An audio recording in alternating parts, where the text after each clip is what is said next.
එතකොට ඔබ වහන්සේ මාධ්‍ය විසින් ඔසවා තැබූ ස්වාමීන් වහන්සේ නමක්ද නැත්නම් ධර්මයේ විසින් ඔසවා තැබූ ස්වාමීන් වහන්සේ? ඒ කියවීම කොහොමද ඔබ වහන්සේ?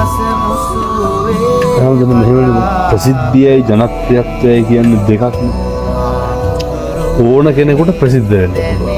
ඒ ඕන වැඩක් කරනවා. එතකොට බණ කියලා වෙන්නේ ජනප්‍රියත්වය. ජනතාව ප්‍රිය වෙන එක. ජනතාව ප්‍රිය වෙන්නේ මොකක් හරි ජනතාවට හොඳ දෙයක් වෙනකොට යහපත් වැඩ. ප්‍රසිද්ධ වෙන්න පුළුවන් ඕන බලු වැඩක් කරනවා. එකඟයි. ඒ නිසා ඒ ජනප්‍රියත්වය කියන්නේම ජනතාවගේ කැමැත්ත. ජනතාවගේ කැමැත්ත ෂෙයා එකක් දාන්න කැමැත්තනේ. ඔව්. එතකොට ඒක ඉස්සීමක් නෙමෙයි, ඒක කැමැත්ත කියලා තමයි කියන්නේ. සුවපත් කෙරේ